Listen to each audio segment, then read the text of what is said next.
Hey YouTube, what's happening this week? Chris Wilczewski here. This weekend we were at Ninja Intensity. We had a lot of the Wolfpack members coming out and competing, and my, was it a sick course. Let's take a look at it. Obstacle 1 was hilariously named the Awkward Steps, and with good reason. Competitors would move on through that and go directly into the rock wall to the Lachey to black mat. Have to be specific about that black mat. Next, competitors would take on the very literal stepping stones and Bosu balls.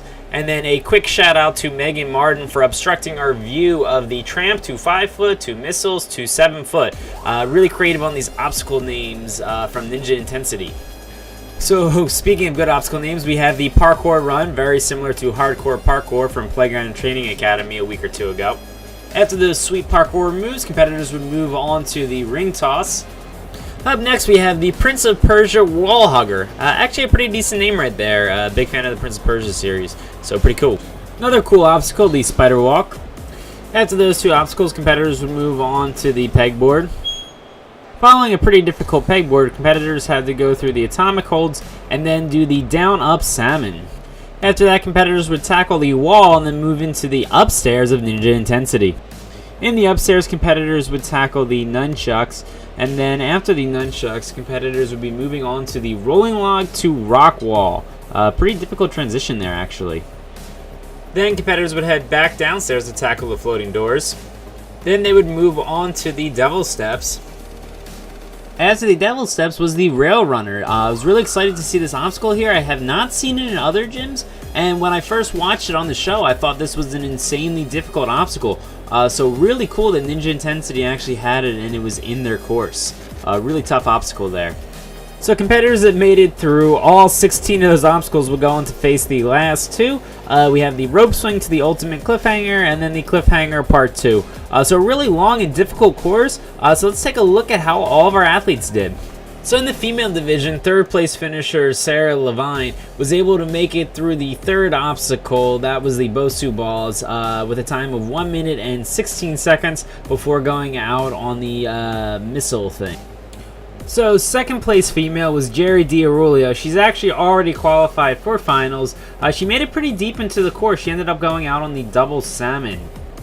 So coming in first overall for the females, we had Meagan Martin. Meagan actually really surprised me. I know she's well known on Ninja, but I had not been super impressed with her in the past. But watching her destroy this course with the upper body strength that she had, really changed my view on her. Definitely a really strong athlete.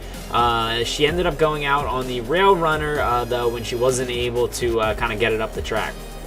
So moving on to the males division, we had Ernest Phillips, the first place overall male from the league. Actually ended up going out early. He ended up getting only 6th place, so no points for him there.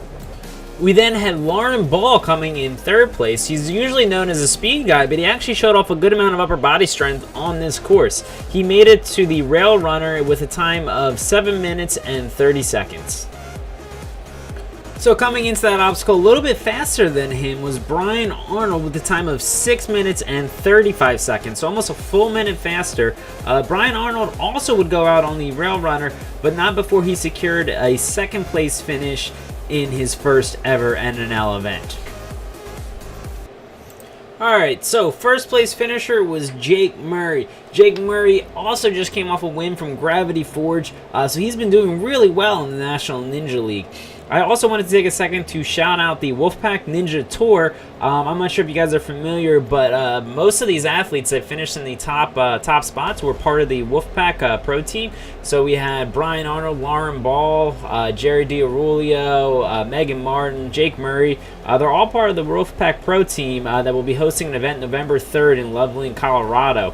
So jump over to the Wolfpack Ninja site to check it out. Anyways, though, more about Jake Murray. Jake Murray crushed the course, showing off a lot of upper body strength, and he was the only competitor to make it through the Railrunner. He would then go on to fail the cliffhanger, but definitely a very strong showing from Jake. He clearly wants to get back in and show how strong he is. So that is a wrap for us at Ninja Intensity. Super sick comp. Definitely one of my favorites from this season. Coming up next week, we have the Warrior Factory. That gym looks incredible. I'm excited to see what's going to be going down there. So remember, guys, like, comment, and subscribe. I'll be posting the preview video for that soon, along with the other recap video from this weekend. So that does it for this week, guys. I will catch you guys another time.